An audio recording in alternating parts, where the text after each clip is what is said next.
The problem for nice guys is that they're initially given bad evidence, and this causes them to repeat the patterns of behaviour. I should know this. I was a nice guy for absolutely years, and it's still something that I have to keep a watchful eye on to ensure that those tendencies don't resurface and I don't start acting in that kind of agreeable manner. And what I mean by the fact that they get bad evidence to start with is that when a nice guy enters a new friendship and he's incredibly self-sacrificing, he's incredibly complimentary, and he's just enamored with this new person that he's met, he's always listening, he's always agreeable, well, at the beginning, people will kind of like that. They'll have this new person around that thinks they're interesting, that seems to agree with everything they say, and it's like, oh, cool. And they'll have a bit of a relationship there that seems to work. The issue is, like a lion playing with a mouse, eventually you just kind of get bored because it's so one note. And the issue is then this separation starts to occur of just being like, yeah, I don't really want this friendship anymore. But to the nice guy, he can't really understand what's happening, that he initially had this friendship and his behaviour hasn't changed yet. The relationship has started to change. So he will incorrectly interpret this as, oh, damn, I think, well, being nice worked originally, so what I'm going to do is I'm going to double down, I'm going to become even more nice, and that causes an even greater separation. Like, maybe they don't split up as friends, but it creates this dynamic where the other person doesn't respect the nice guy, he doesn't value his time at all, and the nice guy just starts to feel shit about who he is. Another way that this plays out is in the workplace.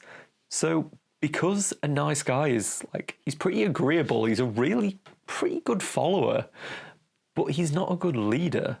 So when he first hits the office, it's like he's in a position, he's in the lower echelons of the office hierarchy. He's really good in those positions. He follows instructions, he delivers, he doesn't want to let anyone down, so he'll always perform his work on time, and he seems to get that initial success.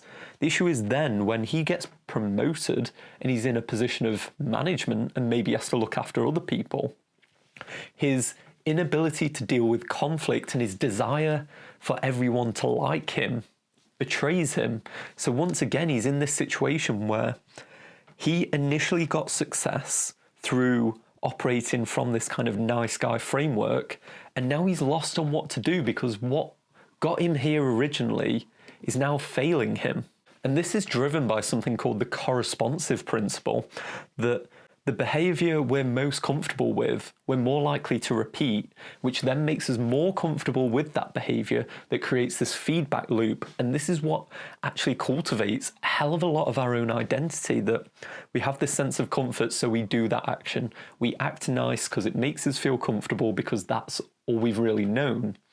And this is where the real pain comes for a nice guy, that if he wants to escape this, he's got to undo years upon years of mental frameworks, because they did initially get that success. So he's been learning, he gets this dopamine of, he meets these new people, they seem to really like him, they think he's, I was going to say interesting, but I don't think they think he's interesting. I think he just elevates their own sense of ego and makes other people feel good about themselves.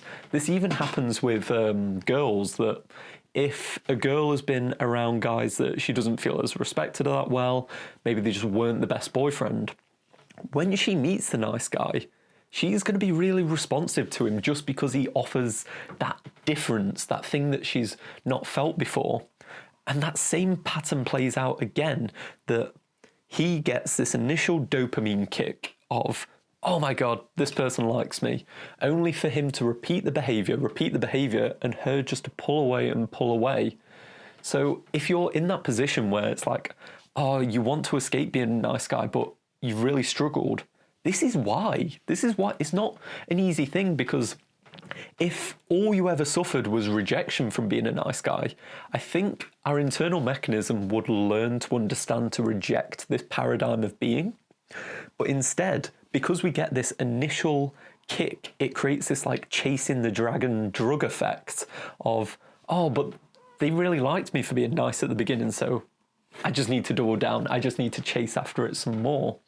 So for guys, if you're in this position, understand it is a painful road ahead that you're having to undo very supercharged dopamine receptive frameworks that you've built up maybe over decades.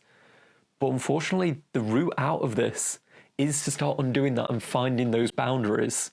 It's not an easy journey by any means, escaping being a nice guy, but it is a necessary one. And if you want to see some of the ways that I managed to escape being a nice guy, I think I've got a video on our channel. We'll link it somewhere around here. But this video for me is more to explain why it's so difficult to escape and why nice guys succeed at first to only then fail afterwards.